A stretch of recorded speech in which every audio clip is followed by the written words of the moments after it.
Alright, so welcome back to the VIP Lounges, everybody. Today we're gonna be talking about Modern Warfare. There is some new information, there's a lot of good information. I mean, finally, we're not gonna be talking about surprise mechanics, but we also have a little bit of old information that I want to combine in this video that I saw no one talk about, and it got confirmed that this game is gonna be once again kind of pretty big on that US versus Russia thing. And I know you guys would be like, US versus Russia, wow, original idea all around, but hey, we didn't have a Modern Warfare game in 8 years, so Russian people must be very happy right now. But let's just get right into it. As always, be nice to people, don't open surprise mechanics, and smash that like button. Now, first of all, I want to talk about this article right here, and it was posted a couple of days ago by VGR, and they say that Call of Duty Modern Warfare's villain is a rogue Russian general, and I am really happy by this because I do know that Russians are really gonna play a big role in this game, and every time we include Russians in video games or in movies,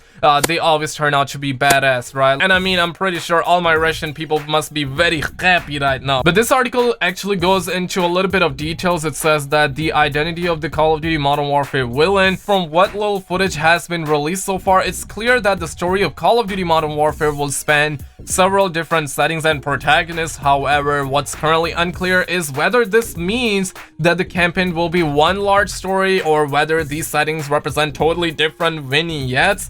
For example, something akin to what DICE did with Happy Stories, cannot say certain words here on YouTube, in their most recent Battlefield games. As such, we don't know whether this particular villain is the Call of Duty Modern Warfare villain. He could be one of several villains in the game. So that is one thing that we do not know, but I feel like that if they have one big villain and some like little villains here and there, that can turn out to be really good. I'm hoping that there is just one like really badass villain that's a Russian. I mean, Russians always are badass, right? Let's be real. So I'm really hoping there's only one big giant villain in this game. And they also say this particular character was mentioned in a recent interview conducted by Kotaku. Jacob, the single player design director, describes the leader of a Russian army in this game as one particular rogue general who you should think of like Colonel Kurtz in Apocalypse Now, who goes off the reservation and says, and I quote, "I know how to protect Russia,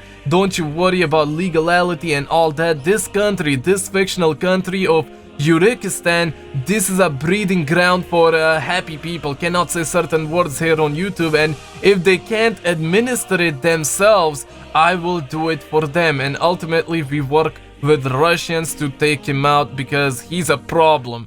For now, that's all we know about this mysterious villain. He will clearly be a major antagonist in the Call of Duty Modern Warfare game. And think of him like Colonel Kurtz from Apocalypse, and I personally never saw it. On the other hand, something that Charlie Intel said, and there's a lot more that I want to talk about in just a little bit, but this is like the second thing that I want to cover in this video.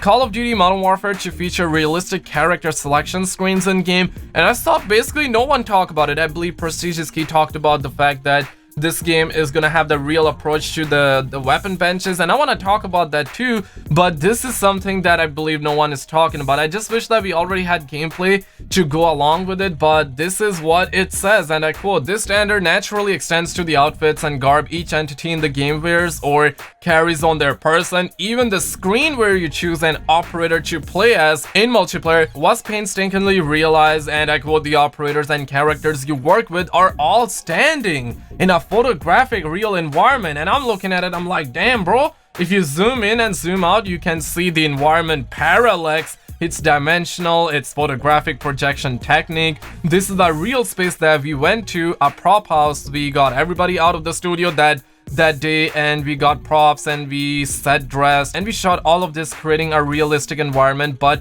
our goal is that every time we show you something, it needs to feel real. It can't be just a character spinning in a black space or some kind of low-res crappy environment. So I'm pretty impressed, but obviously we haven't seen gameplay, and I want to see gameplay. And I really think that this article that they wrote could have went really well. And right here they talk about the struggles, which I feel like they should have talked about at E3 along with the gameplay. That would have been so good, man. Like, they would have had that human connection with with the fans, and I'm pretty sure people would have loved that if they brought up the fact that they had a lot of trouble with this game, but then at the end they got it right and we had gameplay to watch in the background. I feel like that would have been such a dope thing to do, and it's such a missed opportunity. But nonetheless, Joel brings up another character, an operative named Kruger, wearing a helmet with camouflage, frogman, netting shrouding the entire face and shoulders, and I quote, "We've been chasing this type of character design for I do not know how long. I've tried and failed miserably until now when we've got it right.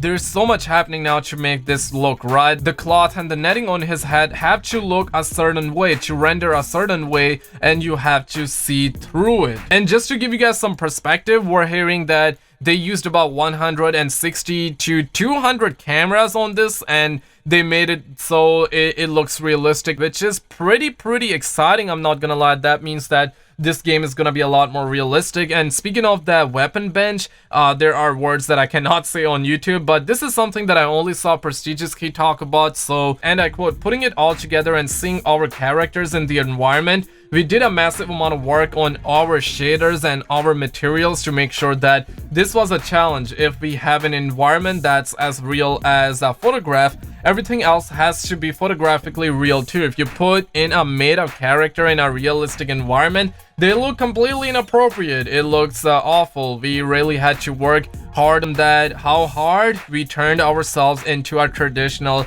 Hollywood model shop." So they give you a little bit of perspective there, but they also say, "Finally, we took a look at the player's weapon bench where loadouts are chosen and weapons are augmented. This is where you deassemble and arrange your stuff, where you trick out your weapons and do all the cool things that go along with that bench, the scattered shells and bullets and the weaponry on show. It all just look real." The challenge I had when we started this, well, give me a still screenshot of this and let me build something that looks like a weapon enthusiastic magazine cover to see if we could fool people. I think we're getting there, and this is still pre-alpha, by the way. This is all on the PlayStation 4, so all of this is confirmed to be on PlayStation 4, which means that it's gonna look pretty on the PS4 Pro and Xbox One X, and obviously on the normal Xbox as well. And right here they talk about more realism, and man, it's such a missed opportunity. And I feel like if they had gameplay to go along with it, it would be really good, man, because I see no one talk about this. No one is kind of like, "Yo, wow, this crazy." I genuinely see no one talk about this, and obviously what they're saying here is kind of good, and I'm really happy and I'm really hopeful for this game, but credibility and trust is all-time low.